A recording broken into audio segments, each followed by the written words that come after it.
The summer nights in Ohio were always quiet in my neighborhood. The kind of quiet where you could hear sprinklers tick in the distance, crickets chirping under the bushes, and sometimes the occasional hum of a car passing by on the empty street. I had lived in that cul-de-sac for years with my husband, Daniel, and our marriage had become routine, predictable, and in many ways, painfully dull. We weren't always like that.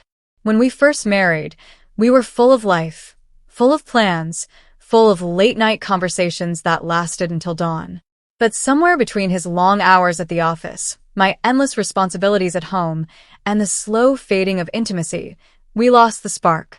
That night in July, I went to bed later than usual. I had stayed up folding laundry, scrolling through my phone, and sipping on tea while Daniel snored in the bedroom. It was just after midnight when I realized I had forgotten to check the back door.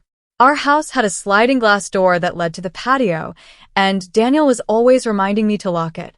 "You never know what can happen at night," he would say, but his warnings usually went in one ear and out the other. That evening, I remembered, but I didn't actually get up to close it. I was so tired, my head heavy with the weight of exhaustion, that I just let it be. The curtain swayed gently with the warm breeze, and I figured there was no harm.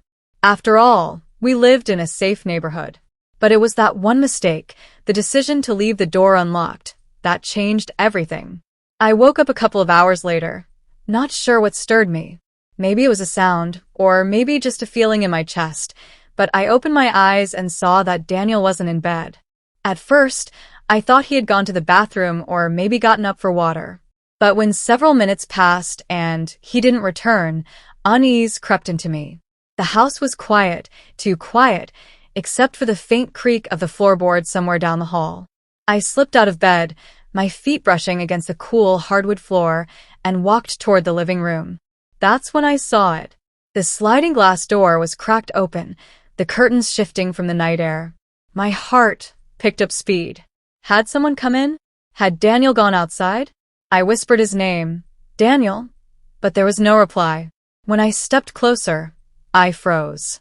Through the thin opening, I saw shadows on the patio. 2 figures, one of them unmistakably Daniel. My stomach dropped when I realized he wasn't alone. There was a woman standing close to him, too close. Her laughter was low, hushed, but I could hear it as clear as day. I couldn't move for a moment, my mind struggling to process what I was seeing. Daniel's hand rested on her arm, and then, almost instinctively, he leaned in. They kissed, right there under the faint glow of the porch light, just a few feet away from the door I had failed to close. I gripped the wall, my knees weak. My husband, the man I had trusted for over 10 years, was kissing someone else in the middle of the night in our backyard. The woman looked familiar, too. It didn't take long before I recognized her. She was Emily, our neighbor from 2 houses down, the one who always waved when I took out the trash, the one who borrowed sugar once when she ran out, the one I had invited into my home countless times.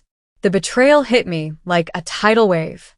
My first instinct was to fling the door open and confront them right there, to scream, to demand answers.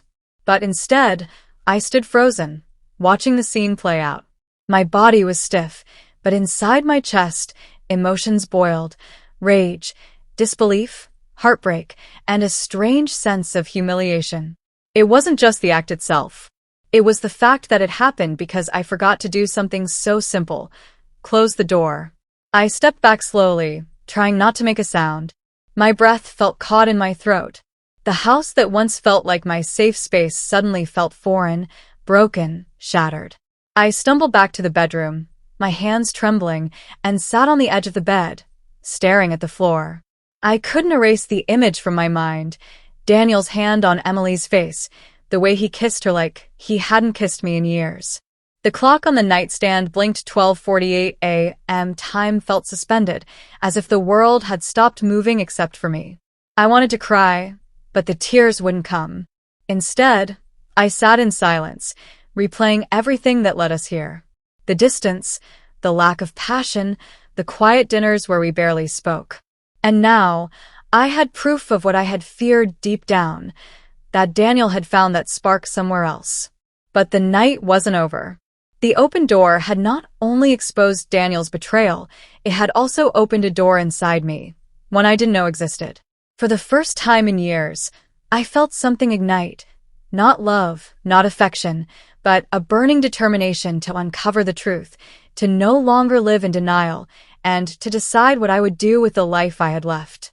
And so, that midnight mistake became the beginning of a story I never thought I'd tell.